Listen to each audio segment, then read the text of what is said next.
अस्सलामुअलैकुम। आज हम बनाएंगे हर एक के पसंदीदा, हर एक के फेवरेट क्रिस्पी आलू के पकोड़े। ये आलू के वो पकोड़े हैं जो बनाने में बहुत आसान है, खाने में लाइट से और हल्के से होते हैं। आप ये इफ्तारी में टी स्नैक के तौर पर भी बना सकते हैं और ये सिर्फ 10 से 12 मिनट में बनकर तैयार हो जाते हैं। तो चलिए जी, सबके फेवरेट क्रिस्पी आलू के पकोड़े हम किस तरह बनाते हैं, तो आप वीडियो को बगैर स्किप किए लास्ट तक देखिएगा, क्योंकि आलू को क्रिस्पी करने और फूला हुआ बनाने के लिए मैं वो सीक्रेट तमाम आपके साथ शेयर करने वाली हूँ। हमेशा की तरह वीडियो अच्छी लगी तो लाइक शेयर जरूर कीजिएगा। सबसे पहले हम लेंगे बेसन। ये हमने तकरीबन 1.5 कप के करीब बेसन लिया है। सबसे पहला स्टेप होता है बेसन को आप छान कर लीजिएगा, क्योंकि इस बेसन में थोड़ी बहुत गुठलियां बन जाती हैं। तो सबसे पहले आप बेसन को अच्छे तरीके से छान लीजिएगा। आप बेसन को अच्छे तरीके से इस तरीके से छान लीजिएगा। जो मोटी गुठलियां चम्मच की मदद से इस तरीके से तोड़ लीजिएगा, क्योंकि जब हम बेसन में पानी डालते हैं तो ये गुठलियां सही बन जाती हैं। तो इसलिए आप पहले अच्छे तरीके से छान कर लीजिएगा। अच्छा जी, नेक्स्ट हम इसमें जो मसाले ऐड करने वाले हैं, चिली फ्लेक्स यानी कुटी लाल मिर्च चाय का 1 चम्मच, नमक हस्बे जायका हस्बे टेस्ट आधा चम्मच, 1 चम्मच हम इसमें जीरा ऐड करेंगे, आधा चम्मच हम इसमें ऐड करेंगे अजवाइन, आधा चम्मच हल्दी पाउडर,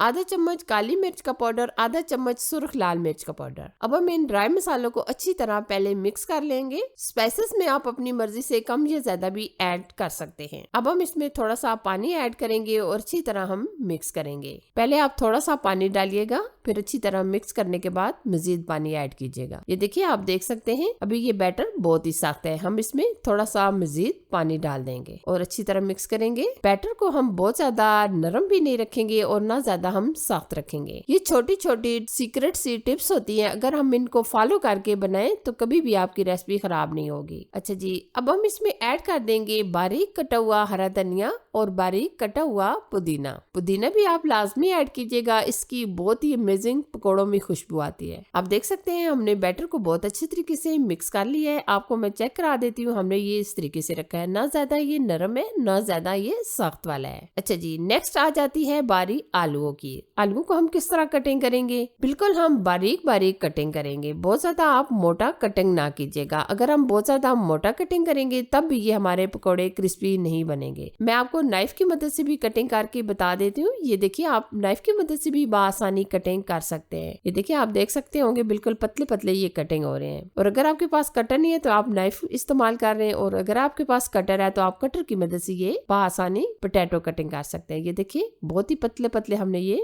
आलू कटिंग किए हैं। इसी तरह ये तमाम आलू हम कटिंग कर लेंगे। ये हमने 4 अदद आलू लिए हैं, आप कम या ज्यादा भी ले सकते हैं। कुछ लोग पकोड़े बनाते हैं, कुछ देर रखने के बाद क्रिस्पीपन खत्म हो जाता है, लेकिन जो आज मैं तरीका आपके साथ शेयर करने वाली हूँ, इसकी वजह से पकोड़े अगर आप 2 दिन भी रखते हैं तो यकीन माने आपके पकोड़े कभी भी नरम नहीं होंगे, ये एकदम क्रिस्पी ही रहेंगे। आप देख सकते हैं तमाम आलू हमने इस तरीके से बारीक कटिंग कर लिए हैं। अब मैं आपको तरीका बताऊंगी कि जिसकी वजह से पकोड़े एकदम फूले फूले और क्रिस्पी बनते हैं। ये हम 2 से 3 चम्मच लेंगे ऑयल, जो हमने बेसन तैयार किया था इसके अंदर हम ऐड कर देंगे और अच्छी तरह हम मिक्स कर लेंगे। अब हम पकोड़े बनाएंगे। अच्छी तरीके से हम बेसन को कोट करके इस तरीके से पकोड़े बना लेंगे। ये आप देख सकते हैं माशाल्लाह कितने जबरदस्त अमेजिंग से हमारे पकोड़े फूल रहे हैं। जब एक तरफ से हल्के से फ्राई हो जाएंगे तो हम दूसरी तरफ पलट लेंगे। ये पकोड़े फ्राई होने में ज्यादा टाइम नहीं लेते, क्योंकि हमने आलू जो बारीक कटिंग किए थे। और जब एक तरफ से हल्का सा गोल्डन कलर आ जाएगा तो हम दूसरी तरफ पलट लेंगे। ये देखिए माशाल्लाह बहुत ही प्यारा सा गोल्डन कलर आ चुका है। अब हम निकाल लेंगे।